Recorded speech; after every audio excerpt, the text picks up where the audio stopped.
Sí. Este seminario está a cargo de Samuel Ponce de León, Patricio Santillán y Arnoldo Kraus, y es un análisis sobre el manejo de la pandemia de COVID-19 que hubo en nuestro país, y lo coordinará Samuel Ponce de León. Muchísimas gracias. Adelante, por favor. Bueno, muchas gracias de nuevo. Buenos días. Me da mucho gusto estar aquí con ustedes y participar con Arnoldo y con Patricio en esta reunión en donde Patricio proponía que se desarrollara a través de preguntas y comentarios por parte de ustedes, algo muy interactivo, todo lo que usted siempre quiso saber sobre la pandemia de COVID y que nunca va a terminar sabiendo. Pero déjenme empezar rapidísimo con una serie de datos que nos pueden servir como contexto para la discusión. Si me permiten compartir la pantalla.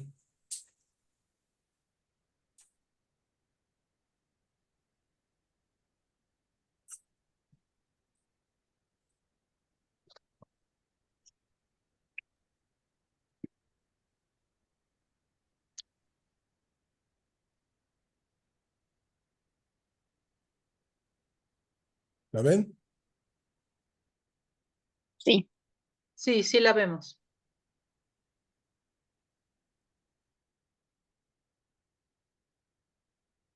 Bueno, después de la pandemia tenemos muchos números y empiezan a aparecer muchos análisis, incluso comisiones independientes, y subrayo las comillas, y diversas evaluaciones.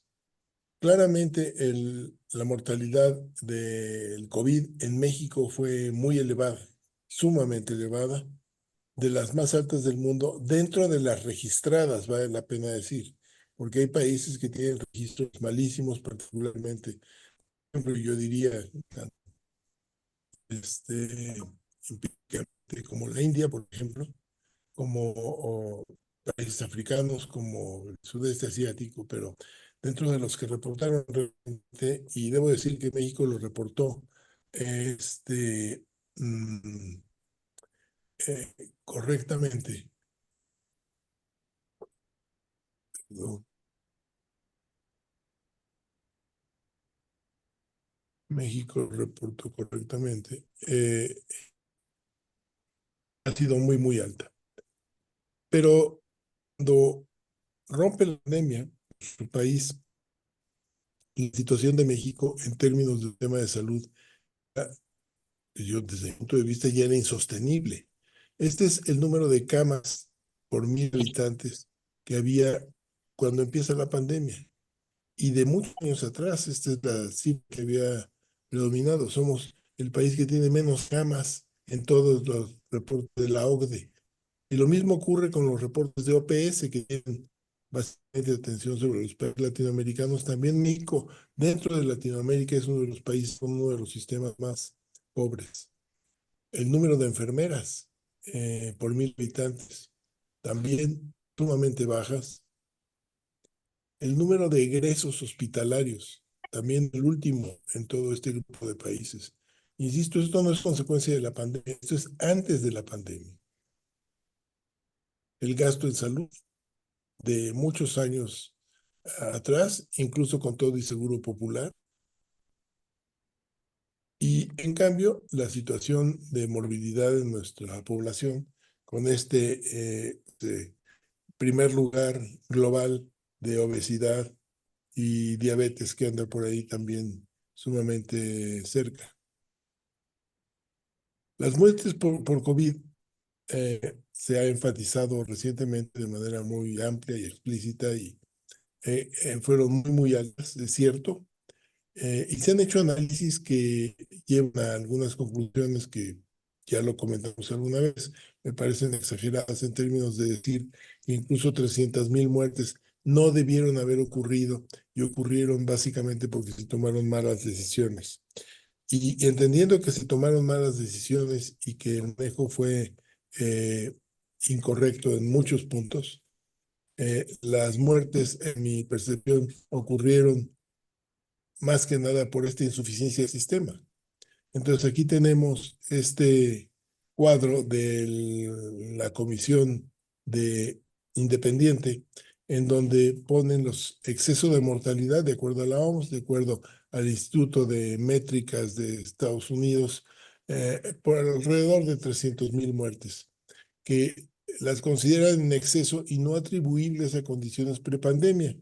Pero esto lo hacen, y estrictamente, pienso yo, es una opinión personal de la comisión, del grupo, porque para llegar a hacen estos números que son claramente duros y muy eh, eh, graves, los decesos por 100,000 habitantes, las muertes en exceso, los decesos entre el personal de salud, que fueron de los más altos del mundo, los huérfanos que hoy tenemos, pero esto es, en esencia, insisto, consecuencia del sistema de salud.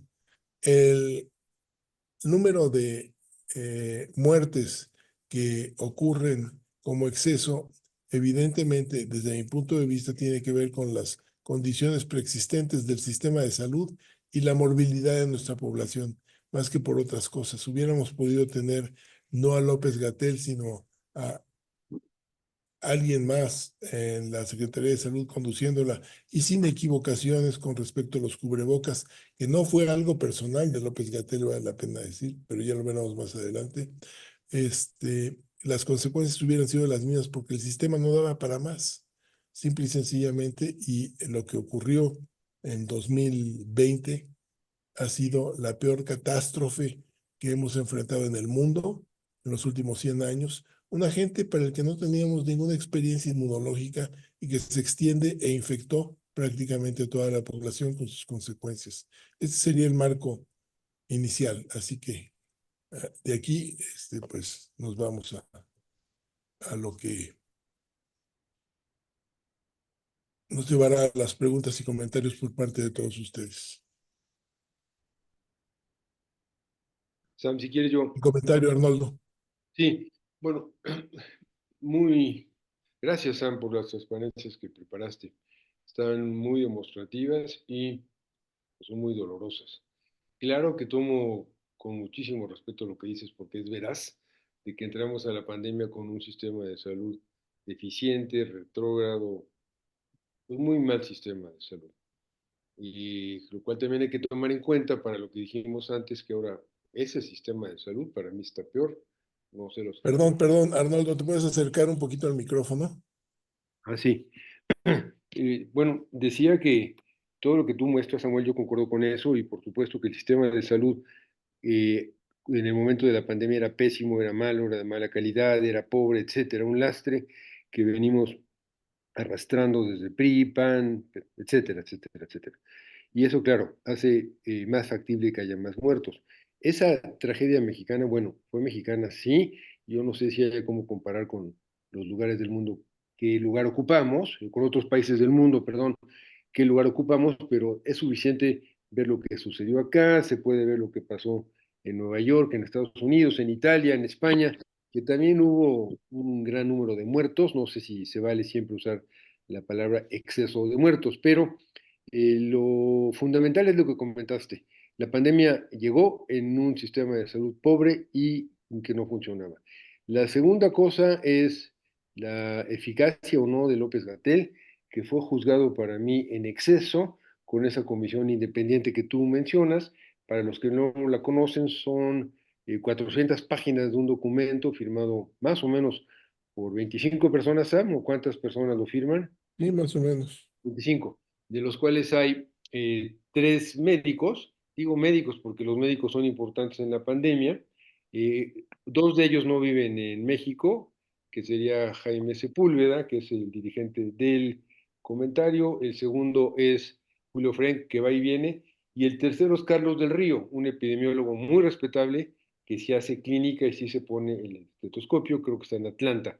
Los 2 primeros creo que no se han puesto un estetoscopio hace 40 años. El resto de los integrantes, muchos miembros del Colegio Nacional, es decir, le da mucho peso al documento, Samuel se los podría compartir, ya dije, tiene 400 páginas, juzga con exceso y dureza brutal al sistema de salud mexicano, sobre todo a López-Gatell, hablan de 300 o 400,000 muertes en exceso. Yo creo que eso hay que tomarlo con cuidado. Yo incluso que tengo relación con algunas de las personas que lo comentaron, les dije, tienen que leerlo con cuidado porque hay mucho sesgo al respecto. Eh, ¿Qué decir ahora después de todo esto? Después de lo que ya pasó, lo que sucedió es lo que lamentablemente era lo que tenía que suceder. Parece una ironía lo que digo, no. Lo que tenía que suceder es que murieran los pobres. Hay estudios, quizás Patricio y Samuel lo sepan mejor que yo, el porcentaje de pobres que murieron en relación al porcentaje de ricos que murieron. Ahora, las cifras reportadas que Samuel nos comparte tampoco creo que sean veraces. Mucha gente moría en su casa, no decía nada, ni siquiera sabía que moría por COVID. Me tocó hablar con no mucha gente, por supuesto que no, pero con conocidos que dejaban a sus padres en la casa y el diagnóstico seguramente fue muerte por COVID. Samuel mencionó dos factores de salud que nos van a seguir afectando toda la vida y que van a acabar con la salud en México. El pleonasmo es adrede, que es la obesidad y diabetes. Samuel dijo primeros lugares, de ser veraz eso, primer lugar en diabetes y primer lugar en obesidad, eso hunde al país y lo hunde realmente y facilitó, y con esto concluyo, que personas no tan enfermas de otras cosas, pero sí con diabetes y obesidad, pues fuesen víctimas o fueran proclives con más facilidad al virus que causó tantas muertes. Ese sería mi comentario. A tu comentario, Samuel. Patricio. Mm. Pat. Sí, perdón. Yo tal vez agregue nada más dos cosas a tomar en cuenta. Una ya se mencionó de el estatus prepandemia que existía. Y aclarando que esto viene desde el inicio de este siglo, en que se instituyó la idea de hacer partícipe del sistema de salud al ámbito privado. Y eso explica por qué hubo una reducción en la inversión en salud en el ámbito público, porque la apuesta era generar un crecimiento en la infraestructura hospitalaria privada en el país. Y eso iba en curso y eso se dio. Es el aumento de hospitales privados del año 2000 a la actualidad ha sido impresionante. Sin embargo, el acceso a la atención de la salud no fue de la mano de ese incremento en la infraestructura hospitalaria. Ese es un punto importante y la idea que se pensaba era que el seguro popular iba a poder atender la atención de la salud en ese sistema privatizado de la salud. Para eso era el seguro popular y era la idea de cubrir los costos de la atención de la salud, un poquito como es el Medicare en Estados Unidos.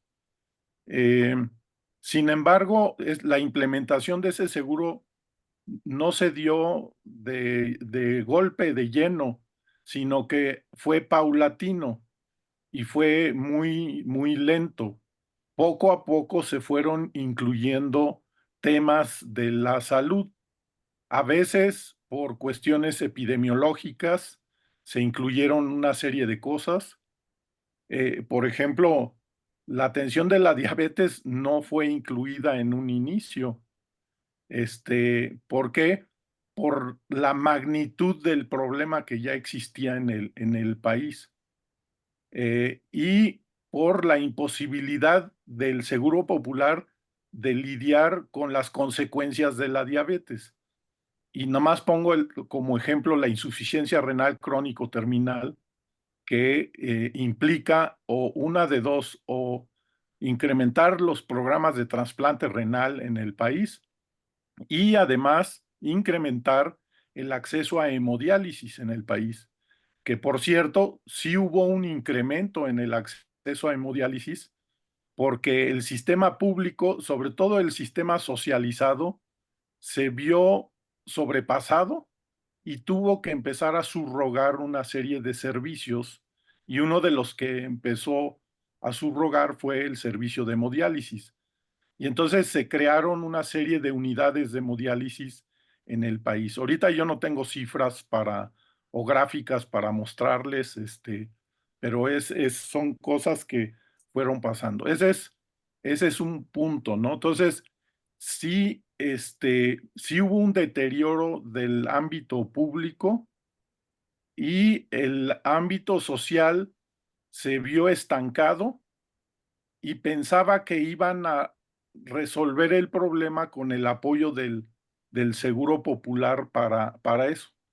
Pero después de 25 años, el Seguro Popular, pues no, pues me corregirán algunos de ustedes, pero abarcaba no más de 50 rubros de atención de la salud, que estaban incluidos ahí. De como 10,000 que hay en el CIE 11 ahorita. Entonces, claro que eran algunos muy importantes, ¿no? La atención materno-infantil, la atención de niños, y algunos hospitales se vieron beneficiados. En los institutos nacionales de salud, los hospitales pediátricos se vieron beneficiados porque la atención de la niñez fue atendida, fue incluida rápidamente, sobre todo las infecciones gastrointestinales y las infecciones respiratorias. Y unos tipos de cáncer, el cáncer de niños y cáncer de la mujer, tanto cérvico-uterino como de mama. Y eso también explica el incremento, por ejemplo, en el Instituto Nacional de Cancerología, fue un factor que impulsó su crecimiento de manera importante. Y eso está bien, pero otros institutos no fueron incluidos debidamente. Apenas hasta recientemente, no me acuerdo, como 3 años para acá, cuando empezaba la pandemia fue incluido la atención del infarto en, en, en cardiología, y de manera muy limitada. Había una serie de condiciones que se tenían que cumplir para poder ser atendido en infarto. Y una de ellas era que tuviera pocas horas de evolución,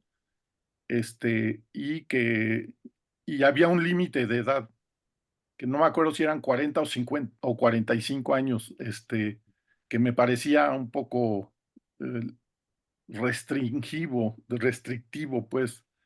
Pero en fin, a lo que voy es que sí se incluyeron cosas, pero se les pusieron condiciones, como hacen los seguros, ¿sí?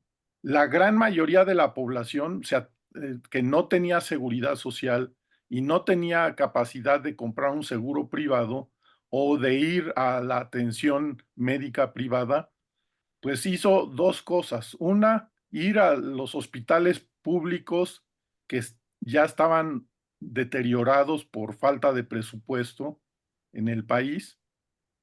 Y la otra es ir al único sistema de atención primaria que prevaleció durante este cuarto de siglo, que son las farmacias adyacentes, digo, los consultorios adyacentes a las farmacias. Claro que los niños podían ser atendidos en los hospitales. El sistema de vacunación pública sí sufrió.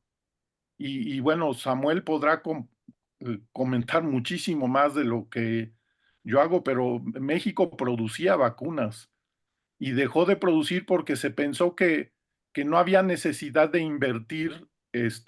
La inversión era pública en Birmex para la producción de vacunas, y determinaron que pues era suficiente con importar las vacunas para mantener las necesidades del país, cosa que se ha visto que fue un error, pero bueno, ya Samuel me corregirá o aumentará el comentario al respecto. Y el otro punto que quería hacer, que hay que tomar en cuenta, es una cuestión que tiene que ver con percepción durante la pandemia. Tendemos a ver la pandemia como una fotografía en dos dimensiones, ¿no? Una fotografía impresa que está en dos dimensiones y perdemos de vista el factor tiempo que sucedió durante la pandemia. No fue lo mismo la pandemia en el primer trimestre del 2020 que en el primer trimestre del 2023, que fue cuando fue declarada como clausurada.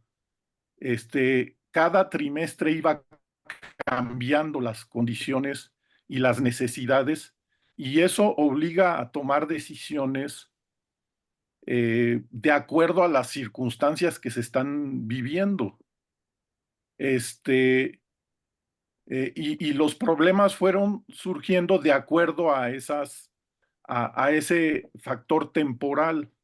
Durante el primer trimestre, yo diría que durante el primer semestre de la pandemia, había una preocupación grande de que existieran los insumos adecuados para los hospitales, para manejar los pacientes, y eso incluye no solo medicamentos, sino equipo de protección personal, que el equipo de protección personal en un inicio fue muy estricto, o sea, era doble cubreboca de N95, doble gorro, un uniforme quirúrgico, una bata, y si había que tocar a un paciente, había que ponerse otra bata encima de la bata.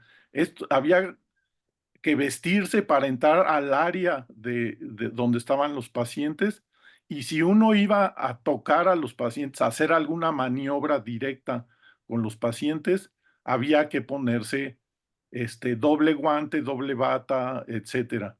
Es el mismo protocolo que que se utilizó en África durante la pandemia, bueno, la epidemia de ébola en ese lugar, ¿no? Entonces, ¿por qué? Porque no se sabían los mecanismos de transmisión y se pensaba que la transmisión era multifactorial, era por vía aérea, pero también por secreciones que quedaban en distintas superficies, y por eso había que utilizar toda esa protección para después descartarla al salir de las áreas. Y entonces, y eso para mí explica la recomendación inicial de que los cubrebocas no eran tan necesarios en un momento dado, en un inicio, porque al principio empezó a haber escasez de cubrebocas para los hospitales. Y yo para mis adentros decía, ojalá y no se le ocurra a este cuate, hablando de López Gatell, decir que salgan a comprar cubrebocas a toda la sociedad, porque nos vamos a quedar sin cubrebocas.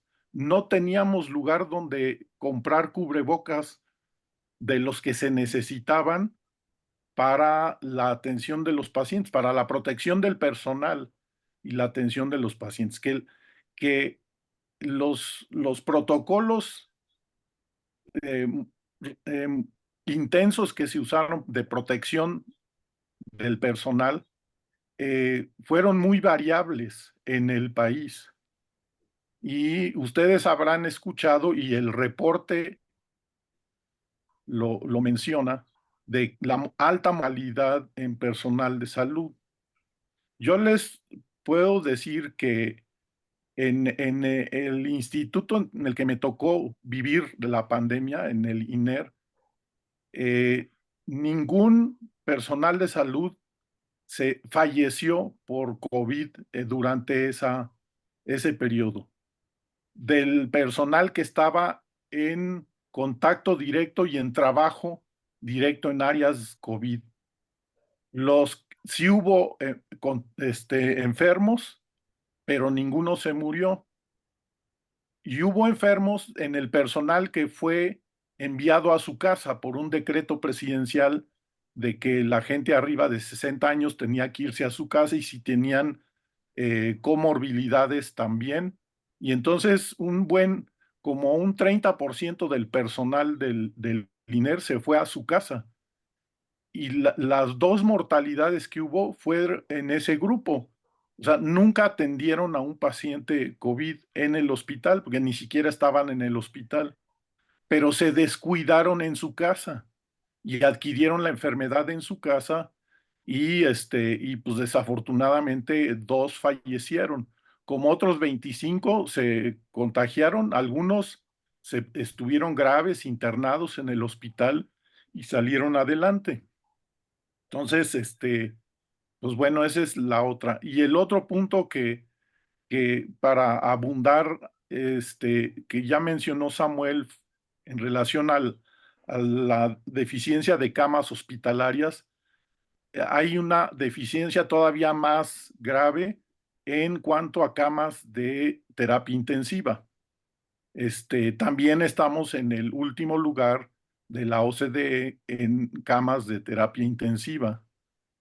Y hubo muchos pacientes graves que requirieron de terapia intensiva en el país. Y hubo diferencias muy importantes en la mortalidad de los pacientes que requerían ventilación mecánica, porque tampoco había el número de especialistas adecuados para manejar a los pacientes que requerían ventilación mecánica, porque se requería de un expertise adecuado para hacer eso. Pues ese es lo que quería agregar.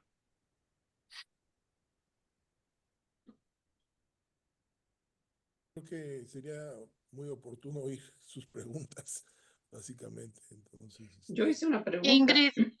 A ver, nos están dando un panorama de un sistema de salud ya de por sí maltrecho, por decirlo rápidamente.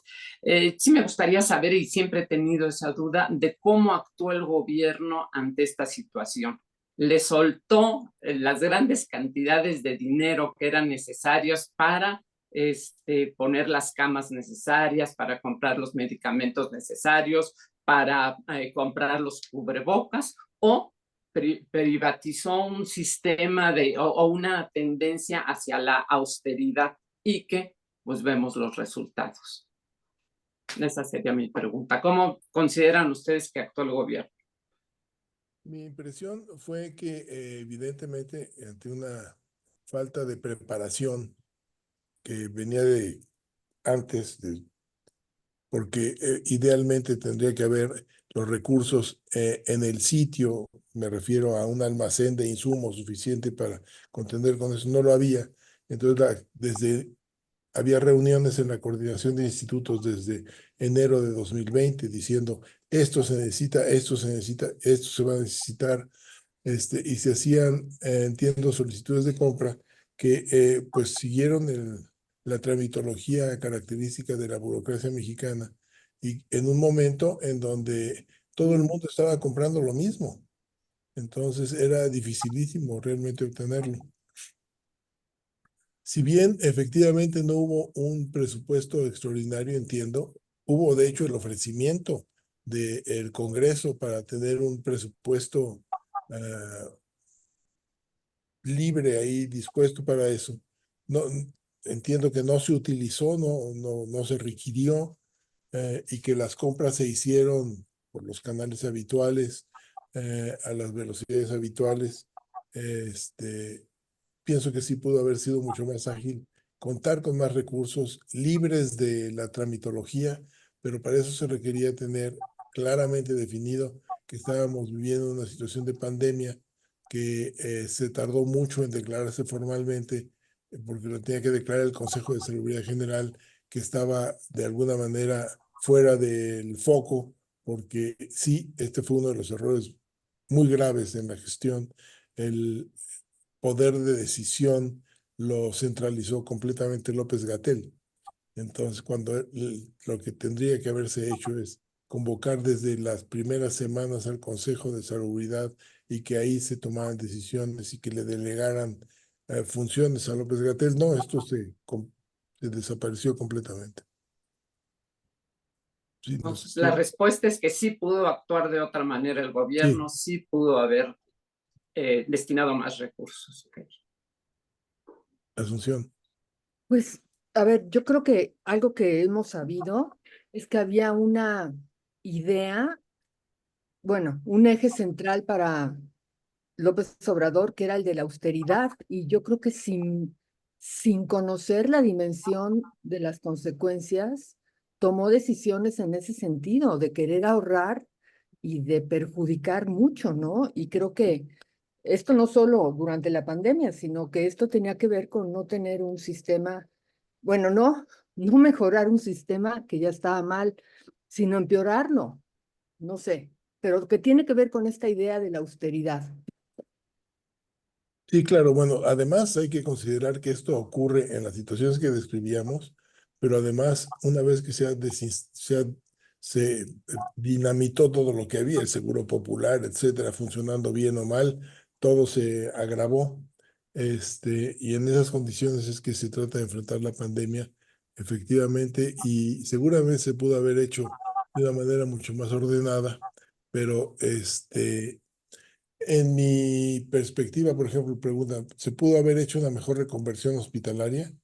Pues si no hay camas para hacerlo. Realmente de las camas de terapia intensiva se incrementaron por lo menos multiplicado por 10, se consiguieron ventiladores, etcétera, pero eso no era la solución.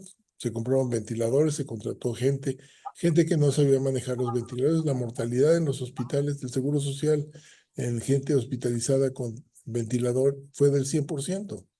Todos los que entraban ahí se morían, porque había espacio, había cama, había ventilador, pero no funcionaba. Entonces, no fue falta de recursos, sino propiamente el sistema no daba para más. Y ahí también rápidamente agregaría en tono Un patológico. poquito más cerca, Arnoldo. Ahí también agregaría en tono patológico que los que vendieron ventiladores fueron los hijos de Bartlett, ¿se acuerdan? Muy bonito, eso estuvo denunciado, ellos vendieron varios ventiladores. La segunda cosa que es una cuestión ética filosófica importante, en los servicios de urgencia privados, que es donde yo trabajo, todo el tiempo se tenía que hacer triage, más en otros hospitales, triage, es decir, escoger quién sí y quién no, quién tiene derecho y quién no tiene derecho. En esos derechos sí, derechos no, incluso descartaban a gente que estaba tatuada, homosexuales, etcétera, ni hablar de viejos y de otras personas. Eso estuvo desde el punto de vista ético y filosófico muy, muy mal hecho.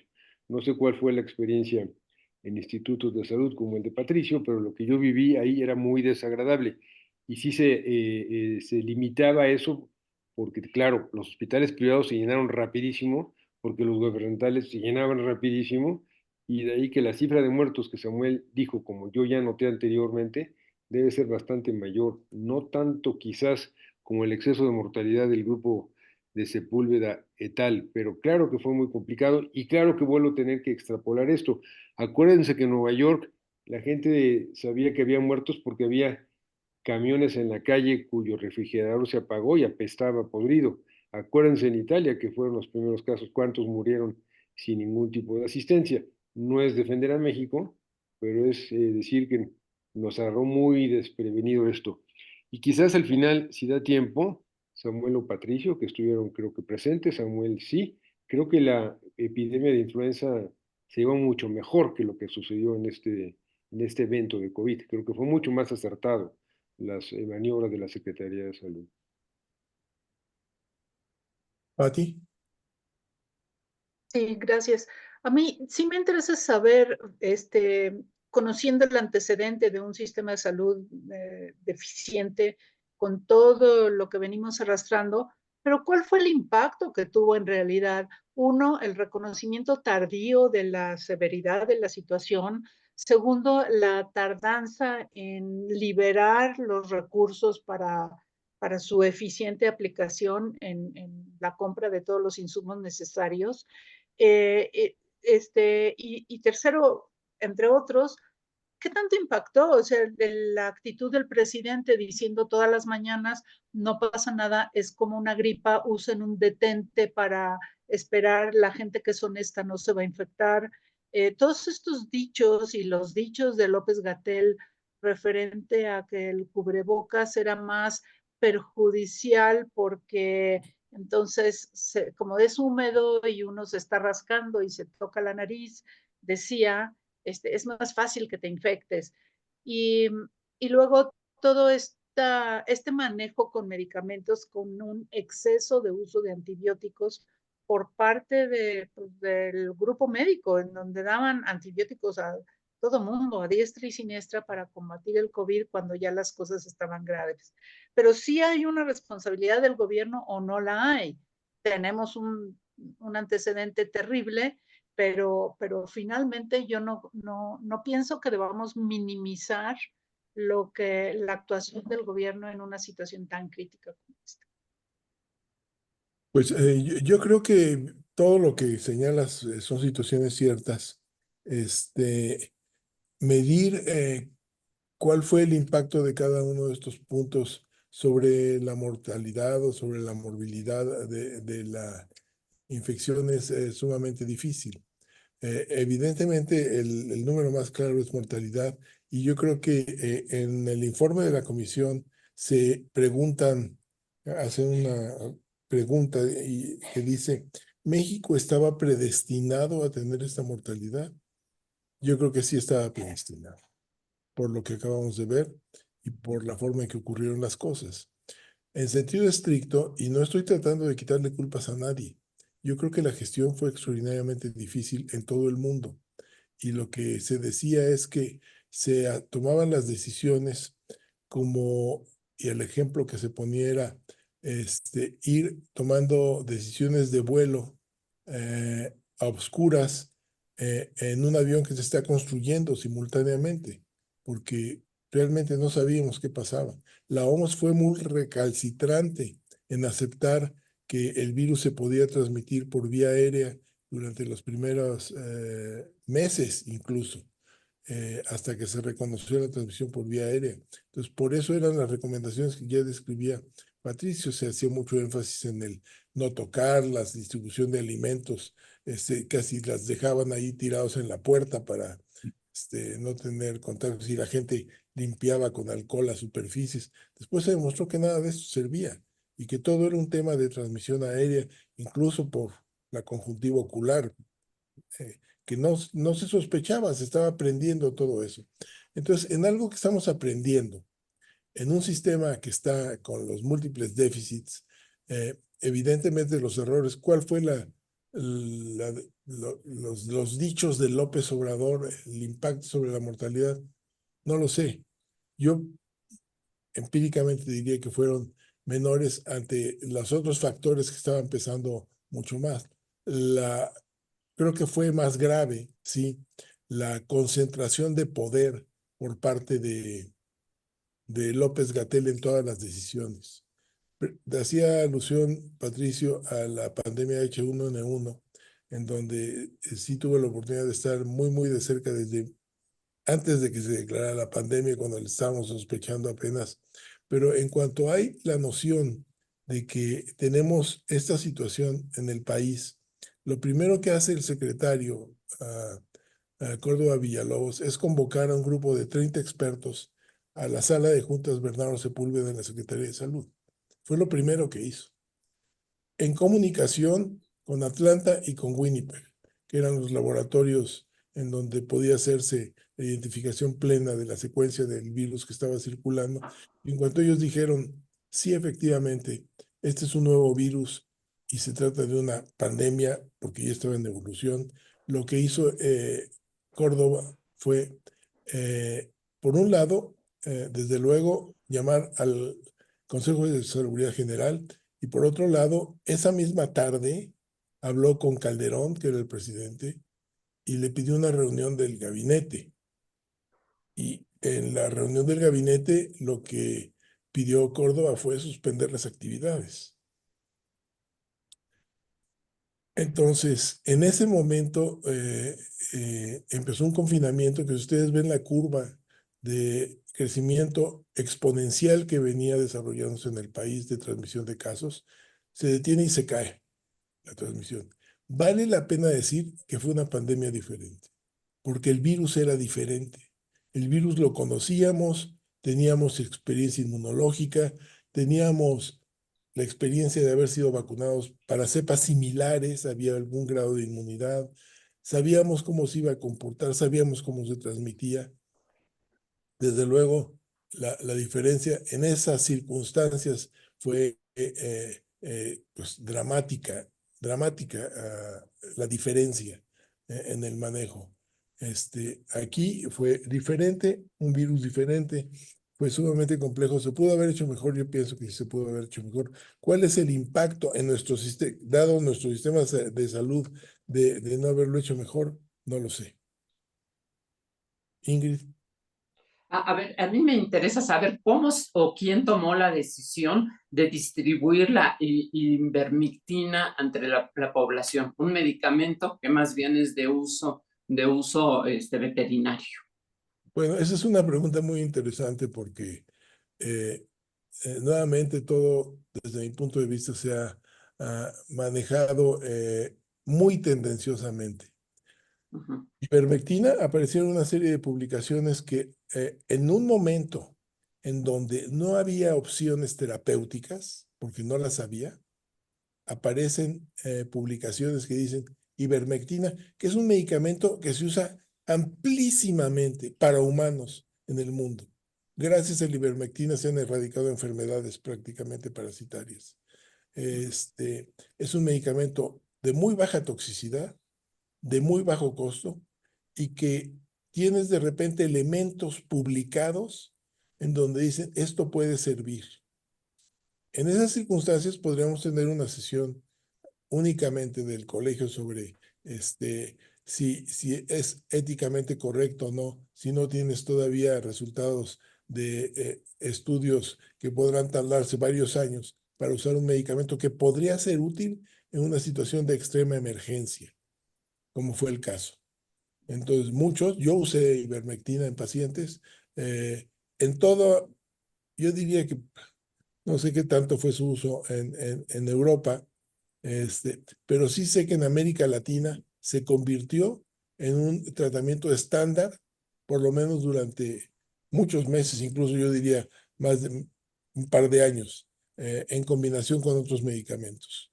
Por estos motivos que acabo de decir, la decisión de quién fue, un poco fue la clase médica la que dijo, empezó a usar ivermectina en apoyo de las publicaciones. Entiendo que el Seguro Social trató de distribuir la ivermectina, y también el gobierno de la Ciudad de México, ivermectina, pensando que puede tener algún impacto de beneficio ante esta alud de pacientes que llegaban a los hospitales y que para los que cuando llegaban ya no había opción de tratamiento. Pues yo sigo pensando que sin una certeza científica fue poco ético haber distribuido la ivermectina entre la población. No te oímos, Arnoldo. Lo que pasa, Ingrid, es que enfrentar la enfermedad cuando está apareciendo no sabes qué tienes que hacer. También se distribuyó y se usó plaquenil. Se usó mucho tiempo el plaquenil porque se suponía que servía. Creo que esa fue una publicación francesa que se mintió y se desmintió después. Pero la ivermectina no es como decías, Ingrid, es como dice Samuel. Yo acabo de usarla para un paciente con algo raro que se llama larva migrans y les va muy bien, los cura muy bien y es muy barato también, como dijo Samuel. Entonces, la verdad es que en medicina ver en retrospectiva todo es muy fácil. Verlo en vivo no es fácil. Eso es lo que yo debería agregar, Ingrid, como comentario a tu comentario. Porque Si la pudiera comentar situación algo, sí, claro. el error no fue usar ivermectina o no, porque ya se explicó la situación de incertidumbre y de la ausencia de algún tratamiento específico. Lo que sí fue un error es implementarlo como política pública y establecer la distribución de paquetes de atención. Yo le llamaba la cajita feliz, que distribuían en el gobierno de la ciudad y en el Seguro Social, sin ninguna evidencia, pero además perdiendo la oportunidad de llevar un control adecuado y ver qué les pasaba a los pacientes.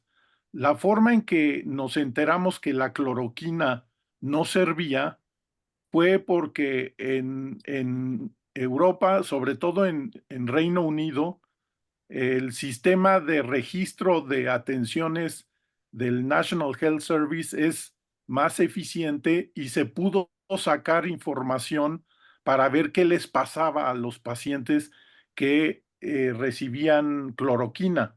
Y ahí es donde se empezó a ver que algunos hacían reacciones de arritmias cardíacas y que tenían otra serie de reacciones secundarias, o sea que tenía un riesgo, pero que además no modificaba el curso de la enfermedad de COVID.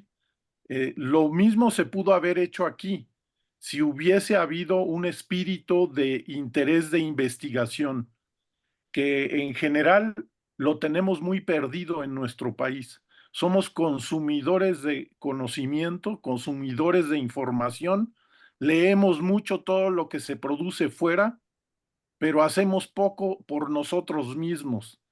Y esta fue una oportunidad de hacerlo de una manera organizada, objetiva, y supervisada.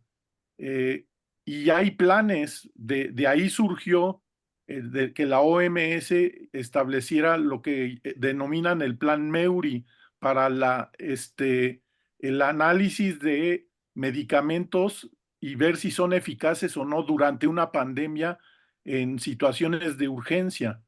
Este, pero no lo hicieron, simplemente lo tomaron como una oportunidad de hacer una acción política, de repartir una cajita feliz, tanto el Seguro Social como el gobierno de la Ciudad de México, sin ningún beneficio. Y ya a posteriori trataron de disfrazar el hecho de haber implementado una política pública, haciendo una revisión medio rara, porque no fue una revisión paciente por paciente, sino que dijeron, pues dimos tantas cajitas y, y vimos que de alguna forma hicieron una manipulación estadística ahí, en donde se supone que vieron que era efectiva, y así es como trataron de justificar la cuestión, y eso generó un escándalo internacional porque existe un repositorio de manuscritos que no es una publicación, sino que es un sitio en donde uno sube un manuscrito que va a publicar en tanto es publicado y es sometido a revisión por pares. Tú lo puedes subir y ahí lo dejas y le dan un número de registro, un identificador digital para que fácilmente se pueda identificar, y eso se hizo y se recurrió mucho a eso para tratar de facilitar la transmisión de conocimiento, porque el proceso de publicación y de revisión por pares es muy lento. Y de repente los responsables de ese sitio se dieron cuenta que el artículo más revisado y más accedido era este artículo que metieron de la Ciudad de México, y lo empezaron a revisar y hablaba de los beneficios de la ivermectina y la demostración de que servía cuando ya todo mundo sabía que no servía. O sea, había una gran cantidad de evidencia publicada de que no servía. Y entonces lo retiraron es la única retractación de un artículo en un repositorio que no es una publicación. No sé si me explico de, la, de, de lo llamativo del fenómeno. Este, Pero, el Seguro Social sí llegó a publicar algo en su revista que fue criticada por nosotros, Samuel y yo y otros, pero le dieron otro giro, ¿sí? Vieron que ellos concluyeron que, porque repartían un oxímetro, además, y vieron que la posibilidad de estar monitoreando de manera cerca la saturación de oxígeno fue un factor que llevó a los pacientes a buscar atención más temprana y entonces le dieron ese giro, no insistieron sobre los beneficios de la ivermectina, sino que le cambiaron el asunto. Ahora, vale la pena decir que en Francia, que fue uno de los países en donde primeramente se empezó a utilizar la ivermectina, se mantuvo como opción terapéutica prácticamente hasta el final de la pandemia, porque ellos también tenían estudios locales que demostraban la eficacia de ivermectina. Entonces, el tema es interesante porque además tener buenos estudios para ivermectina en ese momento era muy difícil. Y atrás de ivermectina no hay ninguna casa comercial multinacional, multimillonaria que pudiera hacerlo. Todos trataron de hacer esfuerzos, que bueno, ahorita dice Patricio, que necesitamos la organización, la objetividad y la supervisión para hacerlo. Bueno, pero en medio de la pandemia, en un sistema insuficiente, es imposible hacerlo, diría yo. Paulín. Gracias. Bueno, primero decirles que me parece muy importante esta discusión porque es increíble cómo olvidamos rápidamente, ¿no? Lo que pasó hace apenas unos años. Entonces creo que es bien importante cómo hacer este ejercicio ya con un poco más de distanciamiento. A ver, dos preguntas. La primera, si hay como algunos países comparables a México a partir de pues, los problemas estructurales que mencionaba Samuel al principio, que lo haya hecho mejor que México y que podemos aprender de de estos casos como más exitosos. Y la segunda es relativa a la sensación de que ya no hay como mucho seguimiento de la política de vacunación.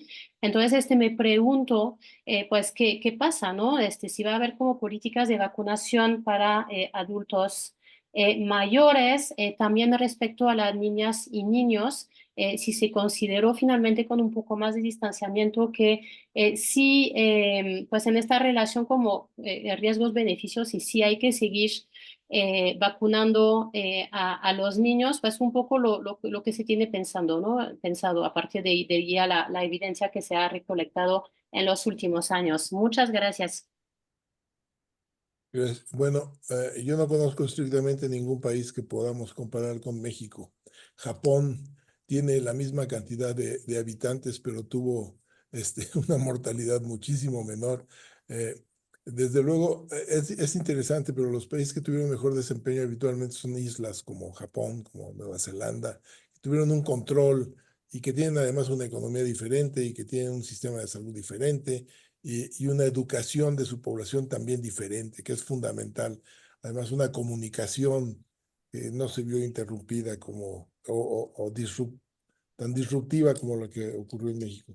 Rápidamente, nada más, el programa de vacunación de México, pues ha tenido una evolución lamentable porque de ser el sitio donde vinieron a aprender los brasileños y los cubanos a cómo elaborar vacunas y cómo organizar un plan de vacunación nacional, pues ahora el liderazgo en América Latina por lo menos lo lleva a Brasil con compañías que son de punta verdaderamente para producción de vacunas. México un poco como el sistema de atención hospitalaria que se fue dejando para que se abandonado y en donde lo fue ocupando básicamente el sistema privado, que es lo que ocurre hasta ahora. Con vacunas también se decidió que era más fácil comprar las vacunas que elaborarlas, no entendiendo que la producción regional, local de vacunas es un tema de seguridad nacional, un tema de estrategia fundamental para los países y se tiene que ver además desde el punto de vista regional. Desafortunadamente se suspendió y me tocó a mí casi los últimos estertores del sistema porque nuevamente el doctor Córdoba Villalobos dijo vamos a renovar el sistema de producción de vacunas y vamos a meter recursos. No le metieron muchos recursos, pero bueno, había la intención política de hacerlo. Y en cuanto a José Ángel decide inoportunamente y equivocadamente dejar la Secretaría de Salud para ser candidato para gobernador en Guanajuato, llega Salomón Chertorivsky, que suspendió todo el apoyo para lo que estábamos construyendo, de hecho tratando de ver cómo se podían utilizar las instalaciones para hacer otro tipo de cosas, y se pudo mantener por un tiempo. La política siguió igual una vez que cambió y que llegó Mercedes Juan como secretaria. No tenía ni la menor idea Mercedes Juan de qué hacer en ese puesto. Entonces, de ahí se continuó el declive. Actualmente hoy Birmex, que en algún momento fue la institución que fabricaba los biológicos que eran necesarios para todo el programa nacional de vacunación, hace ya muchos años, dejó de serlo. Hoy es una distribuidora de medicamentos que funciona mal. Hay que entender también que esto requiere de una inmensa inversión, porque para poder mantener este sistema de producción, y que difícilmente lo puede hacer solo un país, se puede hacer planes de desarrollo en donde tiene que estar incluida necesariamente la industria transnacional. Ellos son los que hacen el desarrollo fundamental, son los que hacen los estudios clínicos, invierten miles de millones de dólares. Tener ahorita una vacuna como Shingrix para herpes zóster, todos ustedes deberían estar vacunados para herpes zóster, representa una inversión inmensa que no la hacen los gobiernos. Entonces tienen que hacer colaboraciones con la industria, además de mantener una producción de por lo menos una base de biológicos mínima. Como resultado, y debo decir que este fue un acierto de Julio Frenk, cuando él estaba en la OMS, cuando se percatan del riesgo inminente de tener una pandemia nuevamente, en 1996, cuando aparece H5N1 en Hong Kong, influenza, que afecta a millones de pollos y afecta grupos pequeños de trabajadores con una mortalidad del 50%, dicen, caray, si esto se activa, va a ser un problema, y lanza un proyecto para que los países empiecen a tener atención sobre el tema y que tengan precauciones y almacenes y todo eso.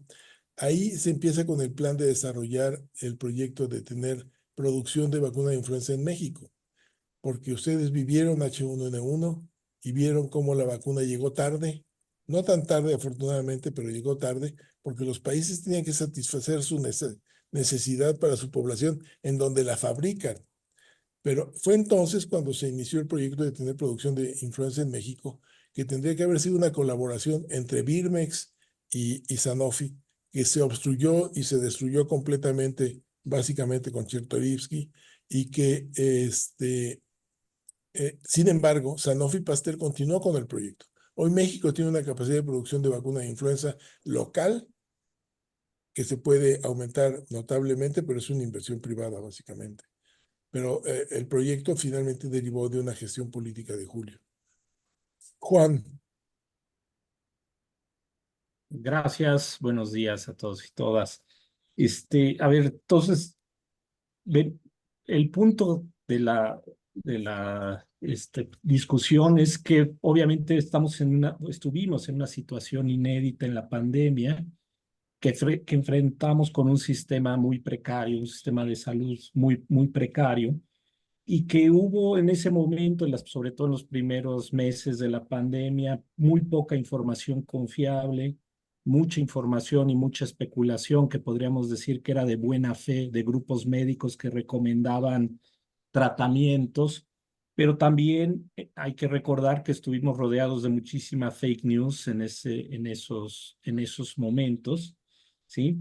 Y a mí, digo, la pregunta por la responsabilidad de las autoridades, obviamente en un contexto así, pues es una pregunta muy compleja y muy difícil de responder, al menos para imputar responsabilidades de tipo de negligencia grave o de responsabilidad criminal, como muchas veces se han sugerido.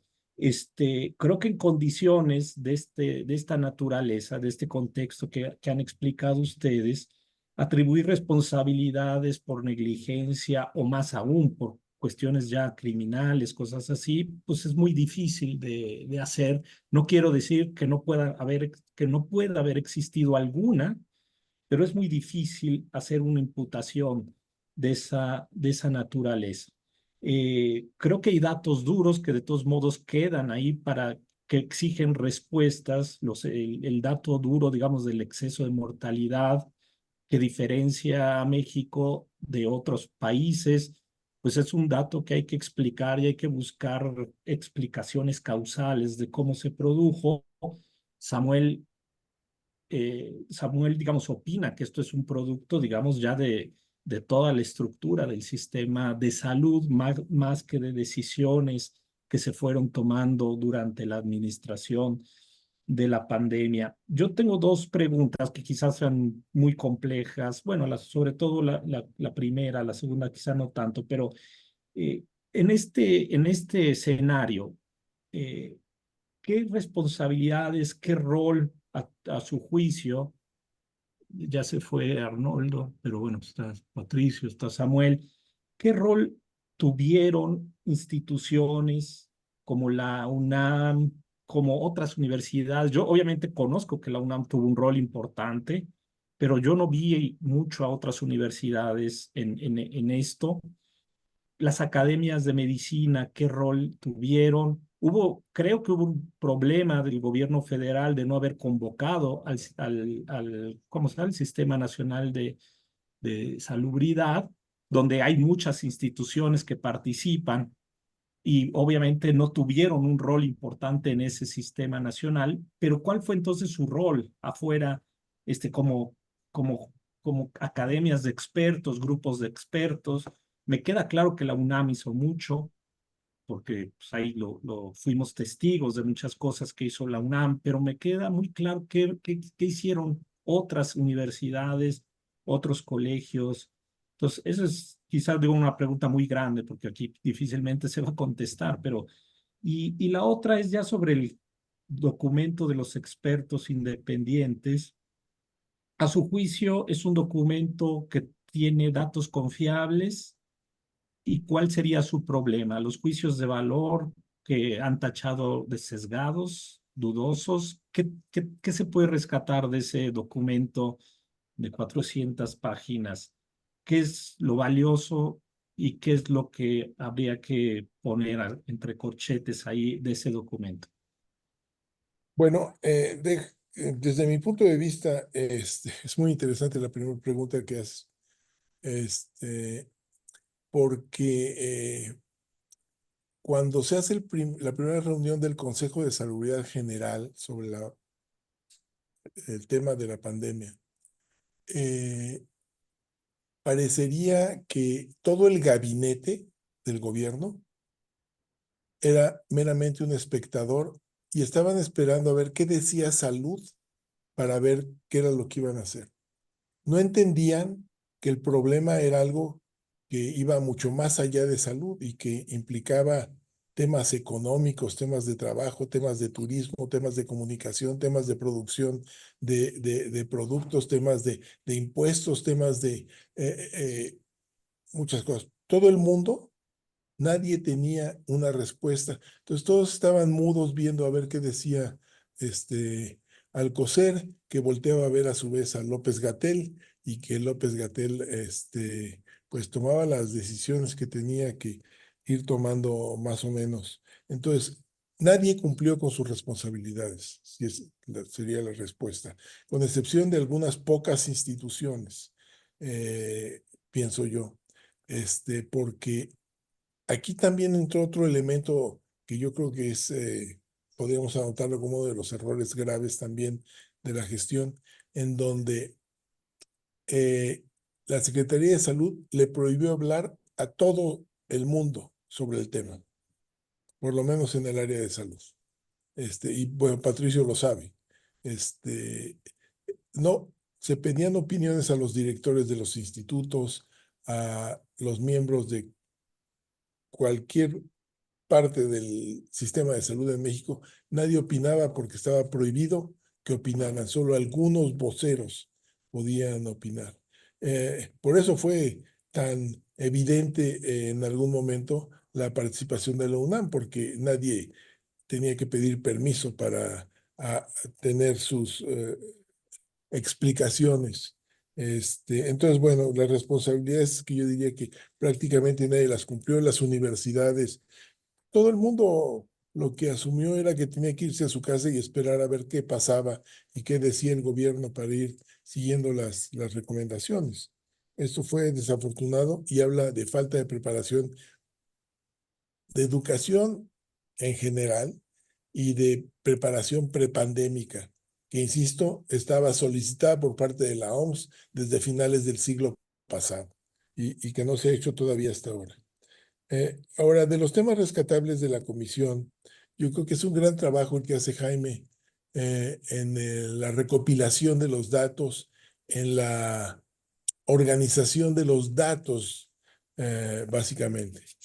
Es muy interesante que hayan invitado a Julia Carabias, los que hacen los comentarios sobre educación, el tema jurídico.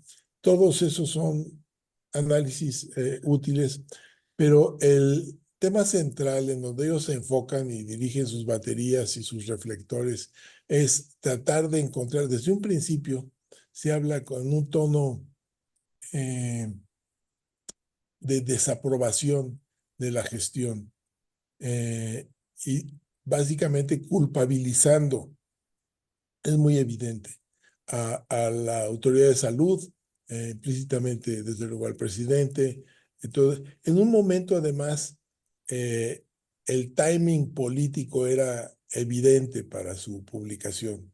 Entonces, lo que buscaban era realmente pegar políticamente en función de esto que les parecía sumamente atractivo porque la impopularidad de Hugo López-Gatell es evidente y la impopularidad que ahora habría que reconsiderar porque finalmente suponemos que el universo es lo que existe hasta donde nos llegan nuestras manos y de acuerdo al resultado de la elección estamos viendo que si le preguntan a la población, que entiendo que ya tiene algunos números salud sobre esto, cuál fue la gestión, no la mayor parte de la población seguramente va a decir que la gestión no fue tan mala como suponemos en este grupo que fue.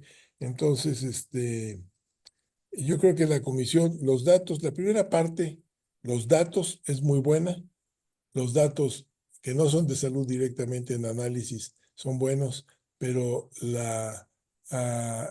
el análisis es extraordinariamente sesgado. Patricio, ¿tú quieres? Bueno, Marichuy. Muchas gracias, Samuel. Yo sé que tú desde antes de fuiste las personas más proactivas en este país, en la UNAM, pues sí, para tomar acciones, para señalar qué estaba pasando en el mundo. Yo me acuerdo que me invitaste a trabajar desde noviembre. Ya después me desinvitaste por obvias razones, ¿no? La principal era porque siento que, no sé, ahorita se me ocurre escuchando todo, que el colegio, hicimos ya con un proyecto que coordinamos con Gustavo, ¿se acuerdan? Como el análisis de la pandemia. Pero yo creo, Samuel, con toda esta información que tienes, de seguro tú ya lo estás haciendo desde el programa, pero quienes te acompañamos al inicio, como esos tiempos de posverdad, ¿no? Teníamos acuerdos de confidencialidad, de que no podíamos hablar y justo varios del colegio nos sumamos al trabajo del doctor Santos porque ya lo conocíamos desde antes. El doctor Santos fue una persona muy activa en la Academia de Medicina. Pues tú lo conoces bien, ¿no? Y él quería que se hicieran las cosas bien. Al final terminan fincándole una responsabilidad. Fue Gatell, cuando no lo dejó trabajar. Le fincan una responsabilidad de la cual sale exonerado, ¿no? Pero él tenía las intenciones de incorporar a la UNAM, de estar en la UNAM, y lo que pasa es que le hacía mucha oscuridad a Gatell, ¿no? Pero creo que en un primer momento la reconversión se le ocurrió a él, no se le ocurrió a Gatell. Si se haya hecho bien o mal, es otro tema, ¿no? Mi participación va, lo que dices es muy interesante. A mí me preocupa la ivermectina, y yo escribí sobre esto y fue un escándalo internacional. Yo me acuerdo que le dije a Pedro, la directora del instituto Heads Up, estas cosas. Ya sé que estas cosas graves no te cuestan el trabajo. Mediocridades y calumnias pueden costarte el trabajo y la integridad. Pero la verdad, tenemos que decir la verdad. Y una verdad crítica, ¿no? Sin temor. Esa sí no nos va, no, al contrario, va a cumplir la función del colegio. Estamos tomando decisiones a partir, como lo hace siempre COFEPRIS, a partir de lo que dice la FDA. Somos poblaciones diferentes. Acabo de estar en Alemania, les comenté, y hay un tema de prevalencia de esclerosis múltiple grave. Y tenemos los aparatos, Samuel, pero tenemos chicos de 30 a 35 años trabajando para el bienestar. Tenemos chicos que no tienen idea de estas campañas hermosas que se hacían de prevenir la salud, aparatos odontológicos, tenemos oncología, tenemos aparatos costosísimos que están abandonados. Los fraudes que se cometían por Barley, de eso a mí es lo que menos me interesa, como entrar a lo personal, al chisme, ¿no? O sea, ya no pasó nada, son políticos. Al final, no es que no me importen, Patricio, pero ya tú te has dado cuenta que he vivido en carne propia cómo me han utilizado, ¿no? Porque así me he sentido utilizada. Así como utilizaron al doctor Santos, y cuando ya no lo pudieron utilizar, cuando ya no lo pudieron controlar, pues le fincan una responsabilidad y lo despiden, ¿no? Entonces, creo que sería bien importante, con los datos que tú tienes, Samuel, con los datos que tenemos todas las personas, la ivermectina, como dice Pat, se ofreció como una cajita de McDonald's. Todos los niños, aunque esté eso súper mal, ya sabemos que causa muchos daños a la salud, era lo único que había, y entonces era como salvarles la vida. Sin embargo, sabemos los efectos secundarios que tiene a largo plazo. Ahora que estuve en Merck, quieren entrar a hacer ensayos clínicos éticos en México, y el gobierno le está poniendo muchas restricciones. Y resulta que el tratamiento Merck no dura 5 años. Están preocupados por la patente, porque si o sea, la patente se les termina, entran los genéricos, pero no entran los genéricos con un control y ensayo clínico. Entran solamente al mercado. Entonces, yo les comenté, si me lo permites, no te lo dije antes, recomendarte, ¿no? Como hacer un proyecto con ACID junto contigo. Y en ese sentido, poder que tú le des seguimiento y que no se queden 5 años, porque tú sabes que la esclerosis múltiple es terrible, y cuando desafortunadamente se detecta, ya la enfermedad es progresiva y el tratamiento que se tiene es paliativo y detiene. María Luisa, no sé si tú quieres compartir algo al respecto. Son carísimos los tratamientos, carísimos, carísimos, y ahorita los Merck que tienen el interés de ingresar. Sin embargo, la política de AMLO es la industria es mala, o López-Gatell, no sé cuál de los dos. Perdón, Marichuy, un segundo. Estamos ya sobre el tiempo. Les pediría hacer comentarios muy concretos para poder terminar la sesión. Claro. Gracias. Entonces, de los buenos funcionarios que tuvimos, cuando no convinieron a los intereses del presidente y de López-Gatell, no solamente fueron despedidos, sino se les fincó responsabilidades espurias, de las cuales demostraron su inocencia. Entonces, yo no sé, Samuel, el colegio lo he visto desde lo último que organizamos Gustavo y yo, no nos he visto haciendo un foro criticando cada una de las acciones que se tomaron, de lo mal que se hizo y de lo bien que podemos reconducir el camino. Este índice de bienestar me provoca mucha incertidumbre. Hay, por ejemplo, no se quieren comprar antídotos de alacranes en Nayarit, donde las personas al menos han sufrido 5 veces una picadura de alacrán y en el mejor de los casos han vivido porque hay vacuna. Ahorita están muriendo y nadie habla de eso. Y gracias, Samuel. Siempre es un deleite escucharte. Espero que esta parte de tratar de hacer un cambio con el doctor Santos quede en el pasado, ¿no? Pero siempre he sido, pues, muy respetuosa y admiro mucho tu trabajo, y creo que desde la UNAM, desde el colegio, podemos hacer un trabajo crítico respecto a todo lo que has comentado. Gracias. Gracias. Pat. Más, retomando el comentario de Juan, o la pregunta más bien de Juan, y ya Samuel hizo mención del trabajo estadístico que se presentó por parte en el documento de la comisión, y es adecuado. Creo que eso es lo rescatable.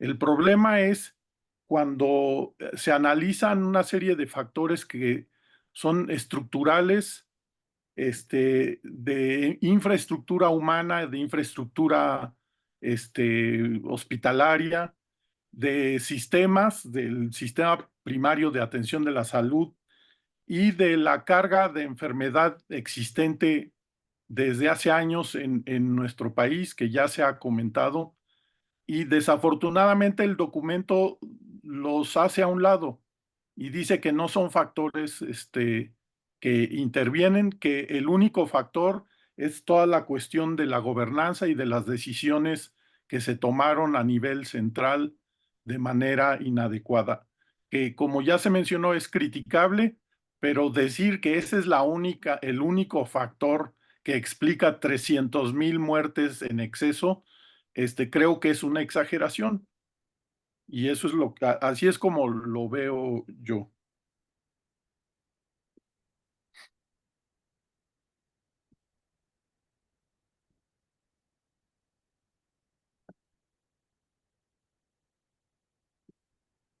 Bien, pues yo creo Samuel. que ya no hay más preguntas o comentarios. Yo quizás, si ya es el último momento, Perdón, Sam, una cosa antes que no ha sido mencionado, que tiene que ver ya se mencionó lo de la gobernanza y del error de no incluir al Consejo de Salubridad General más que en esa primera reunión, y después ya desapareció. Este gobierno, encima de todo, había una ley de austeridad y había una ley anticorrupción que hizo que se generara un ambiente de paranoia real en todo lo que corresponde a las adquisiciones en el gobierno.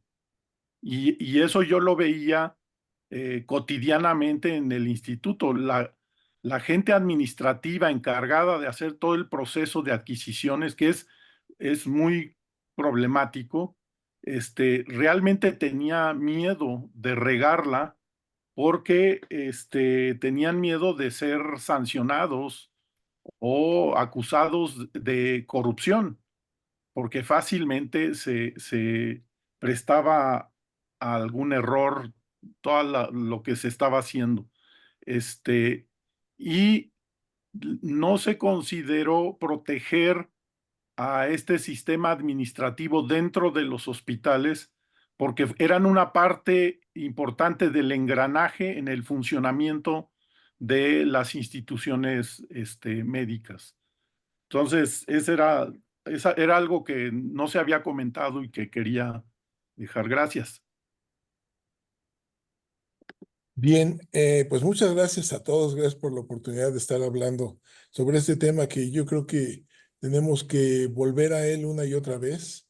Tenemos que tratar de, efectivamente, ojalá que las instituciones pudieran hacer investigación bien diseñada para responder muchas de las preguntas que hoy tenemos, pero un poco para tener clara la idea de toda la incertidumbre que aún nos queda respecto a esto. Vean ustedes la actual intensa discusión que hay en el Congreso de Estados Unidos con Anthony Fauci como individuo que está siendo prácticamente juzgado por el Congreso de Estados Unidos, por un grupo parlamentario, en relación al tema del origen de la pandemia. No sabemos realmente cuál fue el origen de la pandemia. Básicamente se mencionan tres posibilidades. Desde luego, la vía natural, un virus que se transmite a través del consumo, del contacto de murciélagos, quizás algún otro animal a la población humana, como ocurrió con VIH. No sabemos si fue producto de un desarrollo de laboratorio, con esta serie de coincidencias extraordinarias que se dan, dónde empieza la pandemia, dónde está el mercado de animales exóticos, dónde está el laboratorio nacional chino para desarrollo de investigación en temas de virología experimental en colaboración con Estados Unidos de mucho tiempo atrás. El tema de que estos laboratorios de experimentación, que son de nivel 3 o más, están subfinanciados, tendrían que tener el mayor financiamiento para mantener la garantía de que no ocurran los escapes de laboratorio de algunos virus. Ahorita la discusión básicamente sobre eso, si el origen del virus fue el laboratorio de Wuhan, en donde había estado trabajando las Fuerzas Armadas de Estados Unidos con los expertos chinos en este laboratorio. Entonces, este es tema de hoy en el New York Times y en el Washington Post. Tenemos muchísimas preguntas que ojalá que podamos seguir discutiendo, pero en esencia yo creo que lo que tenemos que hacer hoy es ver hacia adelante. Es muy importante ver atrás, ver dónde nos equivocamos. La comparación con H1 es fácil, pero podemos aprender mucho de H1N1 que no se aplicó ahora, debió de haberse aplicado, pero las pandemias eran diferentes. Y lo que tenemos que hacer hoy es básicamente empujar que tenemos que prepararnos mejor para la pandemia que puede estar a la vuelta de la esquina. H5N1 ha evolucionado de una manera que cuando ocurra y veamos para atrás, dijimos, pues si ahí estaban todas las evidencias de lo que estaba ocurriendo. Entonces, y el escenario puede ser nuevamente catastrófico, por más que sean virus influenza conocidos. H5N1 podría tener una mortalidad hasta del 50%, entonces terrible y hay que prepararnos para eso en estas circunstancias ahorita. En la UNAM estamos preparando un documento de consenso de preparación pandémica que ya participó Patricio, entre otros colegas, y ya se los haremos de su conocimiento en cuanto tengamos el primer borrador listo. Pues, Pati. Samuel, muchísimas gracias, Pat, Arnoldo también y a todos por participar en esto que es interminable y seguirá, como dices, como un tema recurrente el asunto de cómo enfrentar las pandemias desde todos los puntos de vista, incluido el bioético. Muchísimas gracias a todos y nos vemos en julio con nuevas propuestas para ser parte de este nuevo gobierno. Bye. Bye. Que estén muy bien. Bye.